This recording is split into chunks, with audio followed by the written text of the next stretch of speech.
Hello बच्चों, कैसे हैं? बढ़िया। चलिए आज हम लोग जो है शुरू करते हैं अपना अगला टॉपिक। इससे पहले हम लोग जो है इलेक्ट्रिक सेल के बारे में काफ़ी कुछ जान चुके हैं, तो आज हम लोग देखेंगे कॉम्बिनेशन ऑफ इलेक्ट्रिक सेल। ठीक है ना।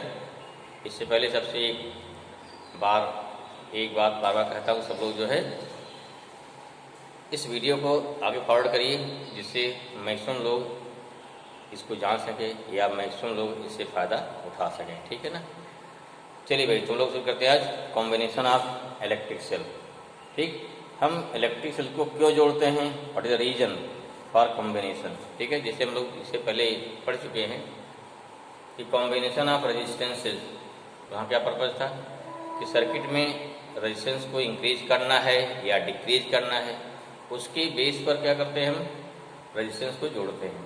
इन द सेम वे यहाँ सेल को क्यों कंबाइन कर रहे हैं भाई, व्हाट इज पर्पज। देखिए पहले यानी कि उसका पर्पज क्या है, जो हम काम करने चल रहे हैं उसका पर्पज क्या है, उससे क्या एप्लीकेशंस हैं या हमारे लाइफ में क्या उसका फ़ायदा है, क्या नुकसान है।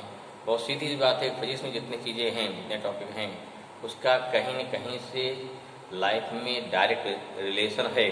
ठीक है, इसलिए क्या होता है, इसलिए चीज़ें काफ़ी इंटरेस्टिंग हो जाती हैं। धरते क्या है, हम उसको जानने का प्रयास करें। ठीक, अगर जान रहे हैं तो उस कंडीशन में क्या है, चीज़ें ज़्यादा समझ में आती हैं। केवल पढ़ लिया वैसे नंबर पाने के लिए तब क्या होता है, थोड़ा कम समझ में आती है। तो प्रयास करना चाहिए कि हम जो चीज़ पढ़ रहे हैं उसका हमारे लाइफ में क्या यूज है, या उसका किस पॉइंट ऑफ व्यू से वो चीज़ हमारी यूजफुल है। चलिए यहाँ क्या कहते हैं, यहाँ है हमारा ऐसे बोल रहे हैं combination of electric cell. Electric cell को क्यों कंबाइंड कर रहे हैं, what is the purpose. Just note down, simple purpose है, ओनली केवल एक पर्पज होता है, to increase the electric current in the circuit. हमने कल बताया था ना कि इसमें क्या होता है, 3 पैरामीटर्स हैं, या तो इलेक्ट्रिक करंट इंक्रीज होगी, या तो पोटेंशियल इंक्रीज होगा, या क्या होगा, या रेजिस्टेंस इंक्रीज होगा, इंटरनल रेजिस्टेंस। ऐसा में जोड़ेंगे ना सर सेल को। सेल क्या होता है, सेल के पास पोटेंशियल, ठीक, या क्या उसका अपना रेजिस्टेंस, या सर क्या जो सेल प्रोवाइड करती है करंट। तो इन तीनों में हमारा पर्पज क्या है, पर्पज हमारा है how we can increase the current in the circuit. क्यों भाई, क्योंकि सेल जो करंट देगी, सेल से जो करंट मिलेगी, वो करंट डिपेंड करती है सेल के इंटरनल रेजिस्टेंस पर, सेल के इंटरनल रेजिस्टेंस पर, as well as external resistance of the circuit. Clear हुआ। सेल के अंदर का अपना इंटरनल रेजिस्टेंस कुछ न कुछ होता है, वी कांट रिमूव। सेल का एक्सटर्नल रेजिस्टेंस, सर्किट का एक्सटर्नल रेजिस्टेंस माने क्या हो गया, जैसे क्या है कि हम सेल से कोई फैन चला रहे हैं, सेल से कोई बल्ब जला रहे हैं, सेल से कोई और इंस्ट्रूमेंट काम कर रहा है, तो उस इंस्ट्रूमेंट का कितना रेजिस्टेंस है, that is the external resistance. क्या पॉसिबिलिटी है, फर्स्ट पॉसिबिलिटी में भी internal resistance very very small in compare to external. Second possibility क्या है कि इंटरनल रेजिस्टेंस में बी लार्ज कंपेयर टू क्या हो गया, एक्सटर्नल। और तीसरी क्या है, थर्ड पॉसिबिलिटी है कि लगभग दोनों इक्वल हो जाएं। इसलिए 3 कंडीशन आ रही हैं। इसलिए क्या होगा यहाँ पर कॉम्बिनेशन ऑफ सेल भी होगा, 3 टाइप्स होगा। अब देखना है किस कंडीशन पर हमारा कॉम्बिनेशन, कौन सा कॉम्बिनेशन क्या यूजफुल है, एग्जाम में पूछा आता है। ठीक है, क्या दे दिया जाएगा, सपोज दे दिया गया कि if internal resistance of the electric cell is very large in compare to external resistance of the circuit, then which type of combination of cell is useful. ठीक है, अब अगर आपको याद है तो अगर क्वेश्चन MCQ है लगा पाएंगे, नहीं याद है गड़बड़ हो जाएगा। ठीक है, या इसे बोल दिया पूरा एक्सप्लेन करिए, क्या निकालिए इसके लिए फाइंड कर लिए क्या होगा, एक्सप्रेशन। तो तमाम क्वेश्चन बनते हैं इस टाइप से। ठीक है ना, जिसमें एकदम लॉजिक क्लियर है, कैसे निकाला जाता है, क्या कंडीशंस हैं, आपको ये सब पता होनी चाहिए। ठीक है, तो नेक्स्ट हमारा क्या है, नेक्स्ट हमारा क्या है, combination of electric cell, what is purpose, for increase the current in the circuit. क्या हो गया, इसका पर्पज हो गया फॉर इंक्रीज या for increasing the electric current, the electric current in the circuit electric cell electric cells are combined with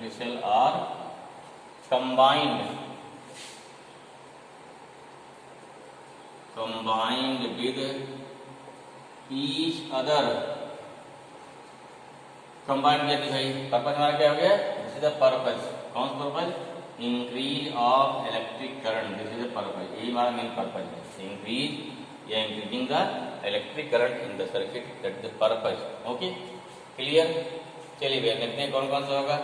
3 type होता है, first का लेंगे, पहला हमारा हो गया सीरीज कॉम्बिनेशन, क्या पहला था first one, series combination of cell. Second क्या होता है, parallel combination of cell. Third क्या होता है, मिक्स कॉम्बिनेशन। मीन्स क्या हो गया, कुछ सेल रहेंगे सीरीज में, कुछ सेल रहेंगे पैरेलल में। देखो 3 कंडीशन हमारी हो गई।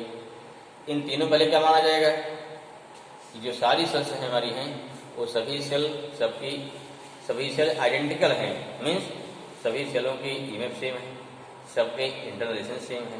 ठीक है, अक्सर यही पढ़ा दिया जाता है, लेकिन क्या है एग्जाम कहीं कोई लेता है, अगर सेलों के इमेज अलग अलग हैं तो क्या होगा, सीरीज में क्या हो गया, पैरेलल क्या हो गया। और स्पेशली जैसे किसी कंपटीशन में वो क्या रहता है कि सेल हमारी क्या, अगर सेलों के EMF अलग अलग हैं, आजकल बोर्ड में भी कुछ ऐसे पूछे जा रहे हैं, क्यों, क्योंकि अगर सभी आइडेंटिकल हैं तो वहाँ डेरिवेशन करना आसान होता है, अगर सभी अलग अलग हो गए तो थोड़ा सा, ठीक है, इम्पॉसिबल नहीं है लेकिन थोड़ा सा मुश्किल होता है, तो भी जानना जरूरी है। कुल 5 कंडीशन होगी, एक बार जाने ना, अगर सभी आइडेंटिकल हैं in that case series combination, parallel combination, mix combination. Identical नहीं है तो सीरीज और पैरेलल ला जानते हैं, मिक्स वाला लंबा हो जाएगा तो वहाँ केवल सीरीज और पैरेलल का जानते हैं। तो 5 डेरिवेशन हैं जो काफ़ी इंपॉर्टेंट हैं, इसमें से क्वेश्चन रखे आते हैं बोर्ड में भी, प्लस क्या है कंपटीशन क्वेश्चन आते हैं। ठीक, कंपटीशन कोई नया नहीं है, कंपटीशन का भी कोर्स क्या है 11th-12th ही है, कोई नया नहीं है। ठीक, बस थोड़ा सा डीप में समझें, हर चीज़ बारीकियाँ समझें। ठीक है, हम 12th 11th पढ़ते समय बारीकियों को नहीं समझ पाते हैं, नहीं जानते हैं, थोड़ा इसलिए गलत होता है। ठीक है, ठीक है, पहला क्या नंबर 1 फर्स्ट लेते हैं, सीरीज कॉम्बिनेशन ऑफ सेल। क्या लेंगे पहला लीजिए सीरीज कॉम्बिनेशन नंबर 1, ये हो गया सीरीज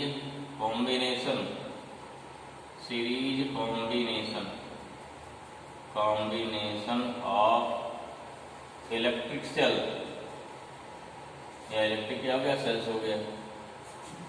जोड़िए भाई इसको, कितनी सेल है देखिए, सपोज दैट तो मान लीजिए पहले फर्स्ट सेल हो गई, पहला सेल हो गई, इसका इंटरनल रेजिस्टेंस हो गया, सेकंड सेल हो गई, फिर इंटरनल रेजिस्टेंस, फिर सेल हो गई। इन द सेम वे ये सेल है, सब क्या दिखाई दे रहा है, इंटरनल रेजिस्टेंस कहाँ जुड़ी है, ये जुड़ी है एक एक्सटर्नल रेजिस्टेंस कैपिटल R से, जोड़ दिया है कैपिटल R, स्मॉल r, इसका इंटरनल रेजिस्टेंस हो गया, E और हो गया सबका EMF। All the cells are identical, how many cells, total हमारे पास यहाँ पे n सेल्स हैं। ठीक है, ये हमारा इसका हो गया, फिगर ड्राइगर बनाई फट से फिगर। यही मान लीजिए, क्या मान लिया भाई, लेट क्या हो गया, n identical cells which have EMF और कितना हो गया, capital E, and internal resistance is small r of each. ठीक है, अब क्या निकालें, हमें क्या निकालना है, मुझे करंट फ्लो होगी, इसके करंट जाएगी, करंट ऐसे हमेशा फिक्स होती है ना, माइनस से प्लस की, ध्यान रखिए आएगी, इसमें गलत नहीं होना चाहिए। क्या हो गया, पहले निकालिए सर्किट की कितना रेजिस्टेंस है और कितना EMF है, देयरफॉर क्या निकालेंगे, इक्विवेलेंट EMF। देखो भाई कितना हो जाएगा, E प्लस सीरीज में सारा क्या, ये सीरीज में सारा EMF जुड़ जाएगा, कितना आ जाएगा, NE आ गया, एंड फिर क्या निकालेंगे, इक्विवेलेंट इक्विवेलेंट इंटरनल के लिए पहले इंटरनल रेजिस्टेंस कितना होगा, मान लीजिए आर डैश हो गया, आर प्लस आर कितनी बार हो गया, एन टाइम्स ना, ऐसे कितना हो गया एन आर, जैसे आपका एन वैसे क्या हो जाएगा एन आर हो जाएगा। दिस इज कॉम्बिनेशन पढ़ चुके हैं, सब जुड़ जाएंगे।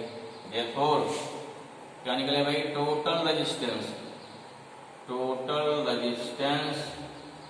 ऑफ द सर्किट कितना आएगा, ये हो गया इक्वल टू हो जाएगा n r plus capital R, hence therefore current कितनी आई, total current I equal to हो जाएगा total EMF upon total resistance. Clear, simple formula कोई नया वहीं कठिन नहीं है। टोटल ईएमएफ अपॉन क्या होगा, टोटल रेजिस्टेंस, बिल्कुल कर दीजिए, ऊपर बिठा देना भाई, सैलरी होगी, क्या मिल गया भाई, आई इक्वल टू हो गया कितना, n E upon n r plus capital R, ये नंबर कितना हो गया, उन्हीं मान लेते। चलो ये करंट हो गई। अब देखिए करंट किस कंडीशन में ज्यादा किस कम होगी, समझिए ध्यान से। पोजीशन कंडीशन क्या होगी, देखो कि स्पष्ट दो पॉसिबिलिटी है, या तो इंटरनल ज्यादा या तो एक्सटर्नल ज्यादा। Suppose that if n r very large than capital R means if internal resistance of the whole cell is very large compared to external, जिसमें कि बहुत छोटा हो गया, बहुत बड़ा हो गया, therefore क्या हो गया, या then क्या कहते हैं R capital R can be neglected, जैसे थोड़ा कठिन है छोटे निकल प्रोफाइल से हटाओ उसको, हाँ चलो कर दिया ना, क्या बचेगा आई हो गया n E upon n r आया, एन कट जाएगा, आई इक्वल टू क्या हो गया, आई इक्वल टू ई, ध्यान दीजिए यहाँ पे। अगर क्या सर्किट में सर्किट में ओनली वन सेल है, करंट ई बाई आर, दो सेल है ई बाई आर, 10 सेल है ई बाई आर, 100 सेल है ई बाई आर, यूजफुल है। हम कितनों सेल बढ़ाते जा रहे हैं, हम कितनी सेल बढ़ाते जा रहे हैं, लेकिन यहाँ पर इसमें क्या हो गया, करंट में कोई चेंज नहीं आ रहा है। ये करंट कितनी हमारी वन सेल के इक्वल है, देयरफॉर क्या हो गया, this combination is not equal. ठीक, सिंस करंट क्या है, since current is same for क्या हो गया एन सेल एज क्या हो गया वन सेल ना, देयरफॉर क्या हो गया, therefore this combination is not useful. Clear हुआ, यूजफुल नहीं है। कब, अगर एक्सटर्नल इंटरनल ज्यादा है इंटरनल कम है, in that case this combination is not useful. Clear, जल्दी लो भाई फट से, ये सेकंड पे आ जाने के लिए भाई, हमारे केस सेकंड है, ये सेकंड ले लो, इसको उल्टा कर दो। क्या कर रहे हैं, if capital R very large and n r, तब क्या हो जाएगा, आपके एक्सटर्नल ज्यादा हो गया, कोई हीटर जोड़ दिया अलग सेल से, तब क्या हो जाएगा, then n r can be neglected, n r हटा दीजिए भाई, क्या बचेगा, तब यहाँ पे एन आर हट गया, देखो n into E by R आ जाएगा, यहाँ से एन आया ना, इस केस क्या होगा, इस केस में हमारी करंट क्या है, इस केस में करंट जो है I equal to n times of E by R है, अर्थात देयरफॉर दिस कॉम्बिनेशन क्या, this combination is useful. Clear हुआ, और सिंपल सा है। इसका मतलब क्या हुआ, if external resistance is very small, then to क्या हो गया, देन टू नहीं, if external resistance very large compare to internal, तभी आपका एक कॉम्बिनेशन क्या यूजफुल होगा। क्लियर हुआ, ये याद रखना है। चलो सेकंड पे आ जाओ, सेकंड क्या हमारा है, पैरेलल कॉम्बिनेशन। सेकंड पर लिखिए दूसरा आ गया हम लोग पैरेलल कॉम्बिनेशन ऑफ सेल। जोड़िए इसको भाई, लिख लिया, नोट कर लिया, ओके। देखो जोड़िए फटाफट, पैरेलल हो, ये पैरेलल हो गया, एक सेल लगा दिए, फिर सारा आइडेंटिकल है मामला, फिर है दूसरा हो गया। अब इसको क्या मान लिया, सपोज इस टाइप से हमारे पास कितने एम सेल हैं, जैसे एन हो गया सीरीज, एम क्या मान लिया, पैरेलल लिए, चलिए सबको जोड़िए फटाफट, एक पॉइंट जोड़ दिया सारा, देखो सब सारे के पॉजिटिव इलेक्ट्रोड एक पॉइंट से, नेगेटिव इलेक्ट्रोड क्या हो गया दूसरे पॉइंट से, इसे क्या बोलते हैं, इसे बोल देंगे पैरेलल। ठीक है, जोड़ दिया आके, यहाँ जोड़ दिया एक्सटर्नल रेजिस्टेंस, सब में क्या हो गया, अब सभी में करंट क्या है आएगी, और सब जोड़ के क्या हो गया, सब करंट यहाँ पे आई, सारी करंट यहाँ आई हो जाएगी। जल्दी बनाइए फिगर भाई, ई हो गया स्मॉल आर, ई हो गया स्मॉल आर। ठीक है, कितनी सेल हमारे पास हैं, कितनी सेल हैं आपकी, एम है, कितनी है एम सेल्स हो गई, एम रोज हो गई। ठीक है, पहले फिगर क्या बनाया है इसे डिस्कस कर लेते हैं, फिगर बना लिया, आराम बना लीजिए, कोई दिक्कत नहीं है। ठीक है, ये हमारी सेल हो गई। फिर एम सेल है भाई के बाद क्या लिखेंगे, सेम चीज, लेट क्या हो गया, let m identical cell, let m identical cells having EMF, कितना है EMF E एंड रेजिस्टेंस कितना है, एंड रेजिस्टेंस, कौन resistance, internal, internal resistance, resistance small r. ठीक है, are connected in parallel combination, parallel combination, combination with external, with external resistance, resistance कितना भाई हो गया, कैपिटल आर, कैपिटल आर। ठीक है ना, समझ में आया। पहले क्या निकालेंगे सेल का, देखो यहाँ पैरेलल में है, पैरेलल सबके में क्या बराबर होता है, इक्विवेलेंट, देखो क्या होगा, देयरफॉर पे निकालिए इक्विवेलेंट, इक्विवेलेंट ईएमएफ कितना आएगा आपकी, भैया केवल ई ही रहेगा, सबका बराबर होता है, सेम रहेगा ना। ठीक है, गड़बड़ रहे तो आपस में एडजस्ट हो जाएगा। फिर अब क्या निकालेंगे, एंड इक्विवेलेंट, इक्विवेलेंट क्या निकालते हैं, इंटरनल, इंटरनल रेजिस्टेंस कितना आएगा, 1/r dash, 1/r, 1/r, 1/r till two m times r, कितना आया m/r, r डैश कितना आया r/m। ठीक है, सिंपल चीज है। अब क्या निकालेंगे, तुम्हारा गया इंटरनल आ गया, क्या गया क्वेश्चन हमारे फर्स्ट, देखो क्या निकाल, देखो total resistance, total resistance, total resistance क्या हो गया इन द सर्किट, कितना भाई, ये देखो इन सबके क्या, देखो रास्ता पर एक जा रहा ना, सबको जोड़ लिया, इंटरनल एक हो गया, कहाँ जा रास्ता है, फिर एक मिल रहा है, देखो दीज आर सीरीज, आप कैपिटल नहीं के, इन सबको मिला के रास्ता ही बन रहा ना, क्या हो गया सीरीज आ जाएगा, कितना हो जाएगा, तो हो जाएगा कितना भाई, कैपिटल आर प्लस क्या हो गया r/m, r/m, या कितना हो गया mr प्लस r/m आ जाएगा। क्लियर हुआ, तो दिस इज द रेजिस्टेंस। क्या निकालना है, अब निकालना है करंट कितनी आई भाई, निकालो करंट, देयरफॉर, देयरफॉर करंट क्या होगा, therefore electric current, electric current I equal to formula क्या, टोटल या रिजल्टेंट ईएमएफ अपान क्या हो गया, टोटल रेजिस्टेंस। चलिए I कितना आया, ये हो गया E अपान कितना हो गया, यहाँ नीचे फॉर्मूला आया ना MR, तो देखो उल्टा बिल्कुल आ गया उसका, वहाँ M किस साथ में था, वहाँ M था स्मॉल r के साथ में, यहाँ कितना आ गया, या I इक्वल हो गया ME अपान MR plus small r, number 2 हो गया।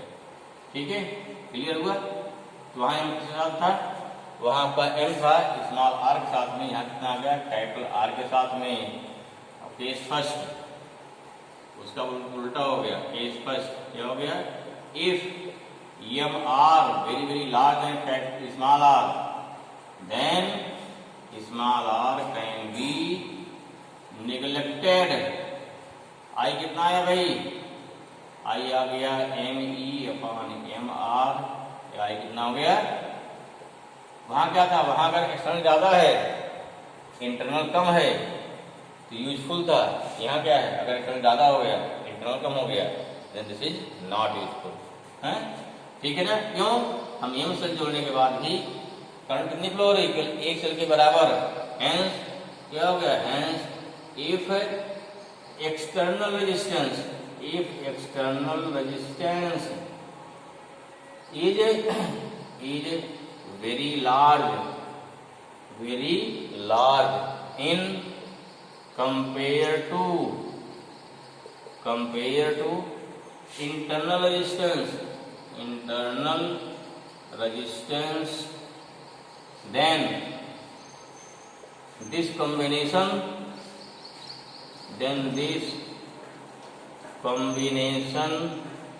is not useful। क्लियर आया समझ में, वेरी गुड। सेकंड लेंगे, लिख लिया इसको, जल्दी लिखिए कि इसको इसी तरह चेंज कर दे रहे हैं, आप लोग फिर लिखिएगा। के सेकेंड इफ क्या हो जाए, आपकी हो गया इफ आर बहुत बड़ा हो गया small r m r small m capital R से, देन क्या हो गया, देन हो गया m r can be neglected. तब क्या हो जाएगा भाई, देखो कितना हो गया, तब यह हो गया आई इक्वल टू हो जाएगा m E by small r. ठीक है, इसको निगलेक्ट कर देंगे। इसको मतलब क्या हुआ, इसका मतलब होगा कि यहाँ क्या करने वाली हुई, करंट यहाँ जो है आपकी अब एम टाइम से बढ़ जा रही है, अर्थात ठीक है ना, अर्थात तो क्या हुआ, इसका दिस मीन्स एक इंटरनल क्या है बड़ा है, एक्सटर्नल छोटा है, तो क्या है ये फायदा होना। इसमें क्या है, इसमें क्या है, एक इंटरनल